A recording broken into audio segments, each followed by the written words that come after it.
Gardeners are always on the hunt for that one natural amendment that transforms their soil without chemicals, gimmicks, or expensive products. For some, that ingredient is compost. For others, it's worm castings, biochar, or leaf mold, but a lesser-known powerhouse, one that grows quietly on windowsills and survives even the most neglectful plant owners, offers soil benefits most people have never considered. That plant is aloe vera, and when I mixed fresh aloe slurry into my garden beds, the results were nothing short of astonishing. This is the story of what happened, why it works, and how you can use aloe to supercharge your soil naturally. The hidden chemistry behind its power. So, aloe is typically known for its healing effects on skin, burns and wounds. But you know, the properties that make it beneficial to humans also make it unusually powerful for soil biology and plant health. Aloe vera contains, well, quite a few things. Polysaccharides, which are long-chain sugars that feed beneficial microbes, saponins. Those are natural antimicrobial compounds that reduce harmful pathogens, and vitamins A, B, C, and E. It also has enzymes that stimulate root growth, amino acids that kickstart microbial reproduction, sterols that strengthen plant immunity, and lignin that helps aloe penetrate soil deeply. This combination, honestly, mimics what plant roots naturally excrete into the soil. These are called root exudates. These exudates are what wake up soil life, feed microbes, attract earthworms, and encourage the formation of humus. So, aloe essentially functions like a supercharged natural root exudate supplement. You know, I kept hearing gardeners mention aloe as a rooting hormone, but honestly, almost no one talked about using it directly in beds, so I decided to test it myself. So, here's what I did. I took 4 large aloe leaves, sliced them open, scraped out the gel, and then blended it with 1 liter of water until it was all liquefied. This created a thick, nutrient-rich slurry, almost like a microbial smoothie. So, I then poured half of it directly around my herb bed, a tomato row, and a tired raised bed that hadn't been amended in months. I watered it in lightly, and, you know, left the other half of my garden untreated as a comparison. Within days, something subtle but powerful began happening.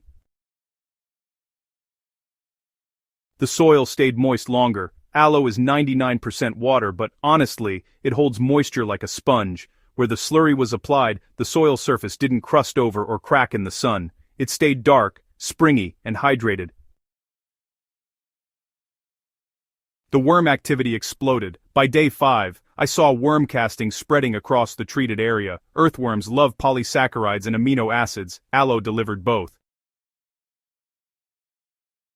In just a week, the soil went from dull and dry to rich and aromatic, the unmistakable smell of living earth. Aloe fed bacteria and fungi exactly what they needed to multiply fast.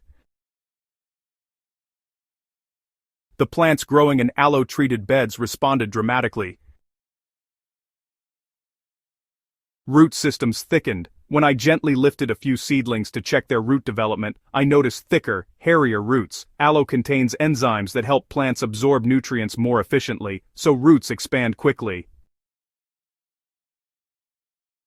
Greener foliage. Plants in aloe-treated soil developed a deeper green color. This is a natural sign of increased chlorophyll production and stronger nutrient uptake. Faster growth. The tomatoes and herbs in the aloe section grew noticeably taller, about 20% more than the untreated section in the same time frame. By the end of the month, the aloe-treated beds had transformed. Better soil texture. The soil structure became crumbly and loamy. Aloe's lignin helps organic matter break down faster, increasing humus levels. Disease resistance improved. Aloe contains salicylic acid, one of the main ingredients in plant immune response. Plants in the aloe area showed no fungal issues, even during a humid week.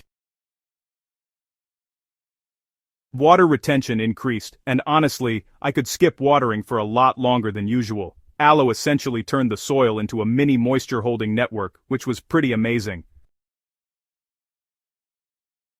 Seedlings transplanted better, and when I moved new seedlings into the garden, they seemed to root almost instantly. Aloe's natural rooting hormones, like gibberellins and auxins, really reduced transplant shock by a noticeable margin.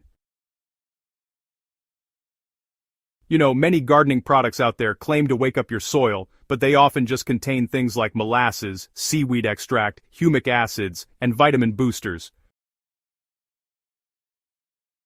But aloe provides all of these in a single plant. It's truly amazing how it stands as one of nature's most concentrated packages. You get microbial food, root stimulators, immune boosters, moisture retainers, enzymes, and growth hormones, all wrapped up in one. And the best part? It's free if you grow it yourself. So, here's the exact method that worked for me, and I think you'll find it quite effective. It's the aloe slurry recipe. You'll need 2 to 4 aloe leaves, and hey, the larger, the better. Blend those with about 1 liter of water. If you prefer a smoother liquid, you can strain it, but that's totally optional. So, here's how to apply it. Just pour it around the bases of your plants. You'll want to use it during transplanting too. Go ahead and mix it into the topsoil when you're preparing your beds. Use it about once a month during the growing season. And, for seedlings, make sure to dilute it 1 part to 5 parts water. Where does it work best?